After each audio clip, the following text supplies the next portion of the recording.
la candidature de M. Romia de Wadaini n'était que l'arbre qui cachait la forêt. Je voudrais ici paraphraser les Saintes Écritures dans Psaume 115, versets 5 et 6, pour dire que la plupart de mes compatriotes ont les yeux et ne voient point, ils ont des oreilles et n'entendent point, ils ont un nez et ne sentent point. En décembre 2020, j'ai publié une tribune dans laquelle j'ai alerté de la dynastie Talon en germination à travers certaines dispositions de la Constitution révisée de 2019. Le 14 décembre 2020, j'ai fait avec les journalistes Joël Yetondi et Landry Salano une émission intitulée « Le Bénin en roue libre vers une dynastie » sur la télévision Sika TV, à travers laquelle j'ai opiné à partir de quelques articles tirés de la Constitution révisée de ce qui se tramait contre la démocratie béninoise et de la dynastie rampante qui prenait corps. Dans plusieurs autres émissions sur des chaînes internationales ainsi que sur ma page YouTube, j'avais également alerté des risques liés au non-aboutissement plausible des élections générales de 2026. Je suis allé jusqu'à dire qu'avant mai 2026, le président Patrice Talon pourrait réviser la Constitution pour rester au pouvoir. Beaucoup, dont le brillant journaliste Richard Tobé de la NCA, m'ont demandé comment est-ce que cela sera possible.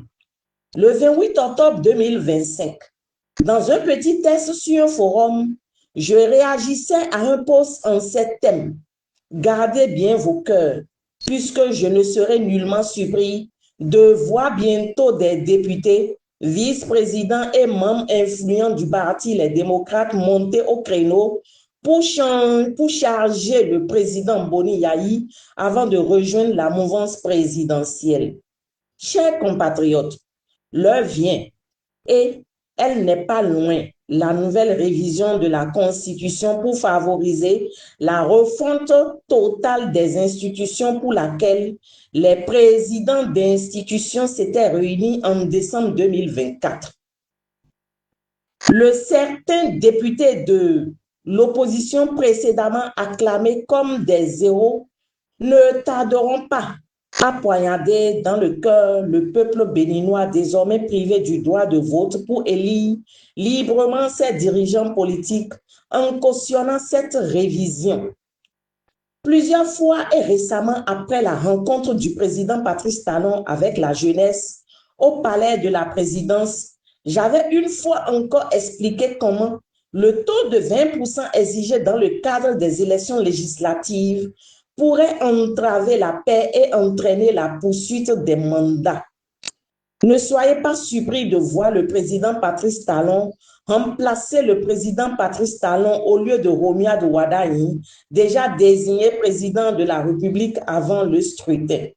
Aujourd'hui, je pourrais vous dire une fois encore que les prochaines élections générales soient un leurre et que l'opposition ne sera pas à l'Assemblée nationale ni dans les bureaux des conseils communaux.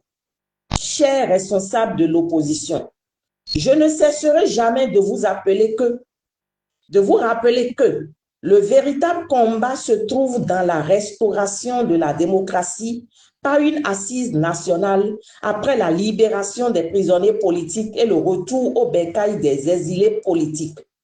Toute fuite en avant par des compromissions dans une quelconque élection ne sera que déception sur déception. Si le parti LD ne peut pas tirer leçon de son éviction de l'élection présidentielle pour laquelle il a bénéficié de l'engouement populaire le jour de la désignation du duo et du dépôt du dossier de candidature à la Sénat, qu'il ne soit pas surpris lorsqu'il sera mis hors jeu des élections législatives et communales. Loin de moi de décourager ceux qui s'activent à dribbler les meilleurs militants à la base pour les remplacer par des ovnis. Bonne chance à vous. En langue fongbe ou Marie, un dit-on dit qu'on ne refuse pas à un enfant de labourer du chant du soir. Quand il aura perdu la ligne des bions, il va s'arrêter. Que les linguistes veuillent excuser la tradition approximative.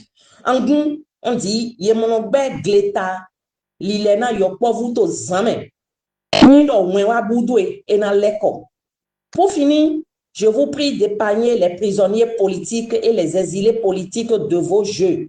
Nous voulons aller aux élections pour permettre la libération des prisonniers politiques et le retour des exilés. Non, et ça suffit. Préoccupez-vous de vos dieux, s'occupera de nous. Mouvance et opposition, allez-y, chargez-moi. La vérité demeure immuable. Vive le Bénin, courage, foi et espérance. Jeudi 30 octobre 2025. Jonathan Agossou Valentin. Lu pour vous par Céline Mondoupé, enfant du Bénin debout. Que Dieu sauve l'âme du Bénin. Merci.